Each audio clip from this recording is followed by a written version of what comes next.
Welcome back, nerds and news hunters. It's great to see you here. I hope everybody's having a fantastic day.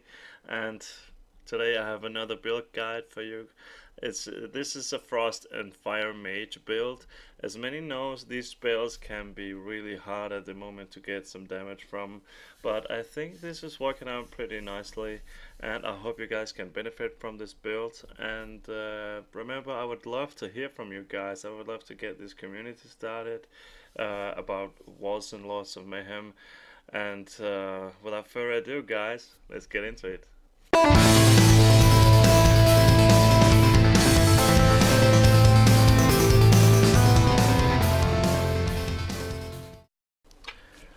Okay, well, first I would like to send some love to another YouTuber that are covering Wolcen as well, and this is of course Mr. Rejam Stoney. So you definitely have to go and watch his videos for even more awesome Wolcen content, you guys. Alright, so let's jump straight into the game here. And as you can see, this build is working out pretty well. I usually start with dropping down this ice bomb and then follow up with fireballs, as you can see right here. It's taking out the mobs pretty easily and doing a ton of damage. Alright, so there's a couple of reasons for this, and we will dive into this with details right now.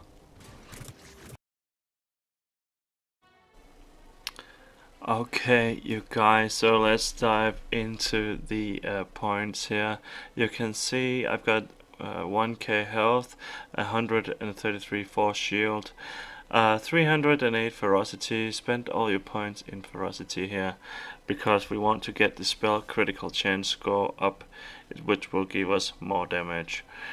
And as you can see down here, we have 84.8% damage, bonus damage, right? And the average damage is 1k, just above 1k.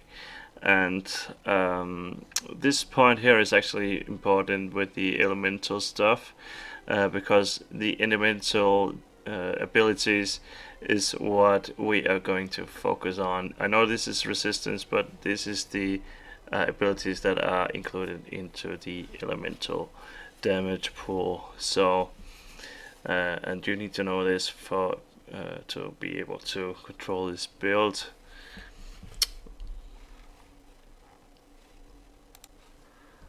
Now let's go ahead and dive into the passive skill tree, and let's build up this build here. You can see we're going to start here in the scholar direction with toughness, and ailment status.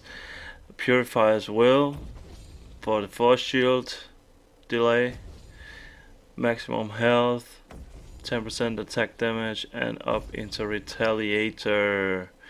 It is an awesome ability.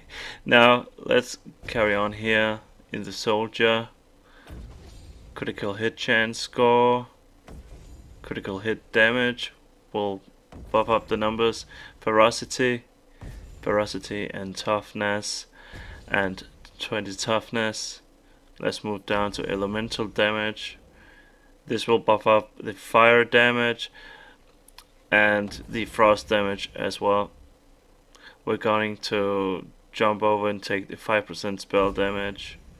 And this ability is very important.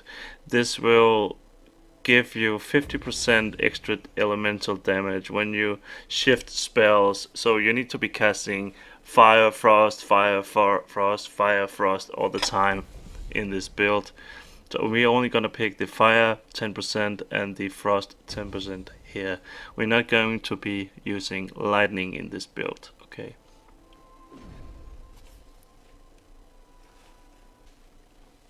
And let's take a look at the active skills.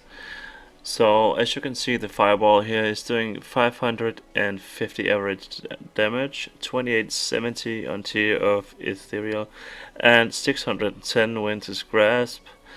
This Bulwark of Dawn is going to buff our damage up a little bit, and we have Ether Jump on here.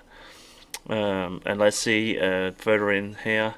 You can see now the average damage is 806 here. We need to be picking these two modifiers because we don't want the explosion. We want it to be going through enemies. And use increased area of effect here, and longer creation delay but increased damage.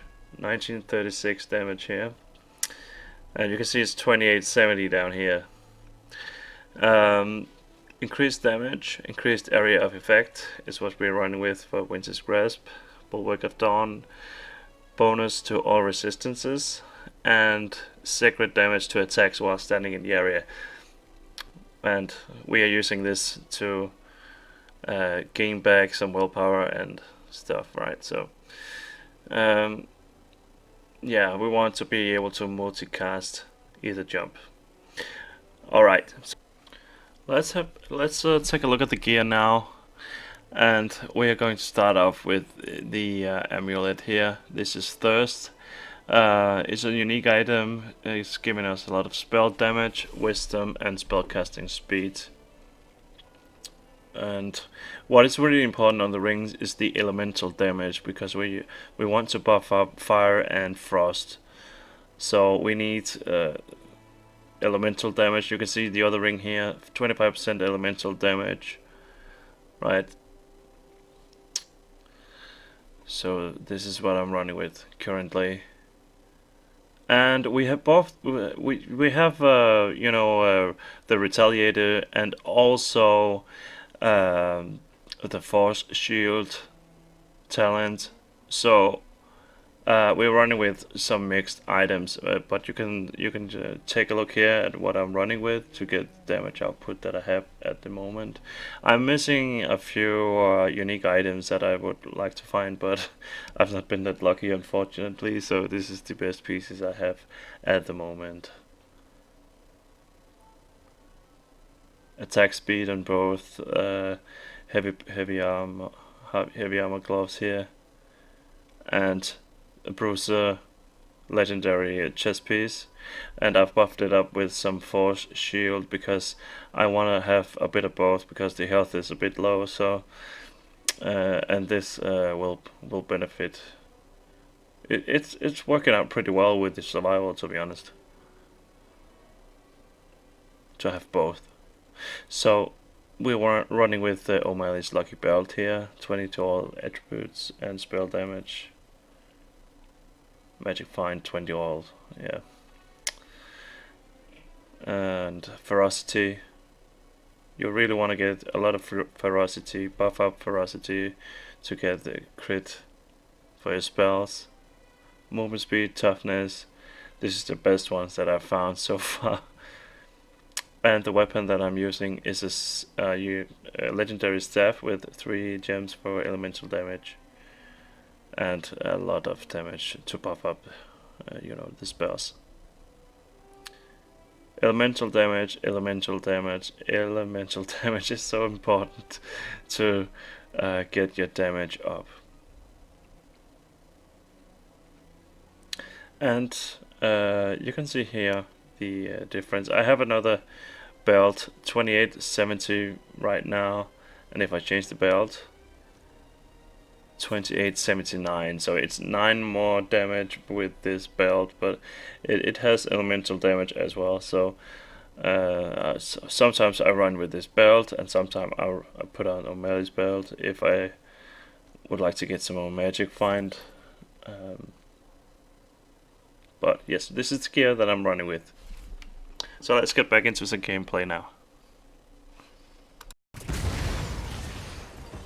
Okay, so let's get into some gameplay here. As you can see, I'm running with 2 willpower potions.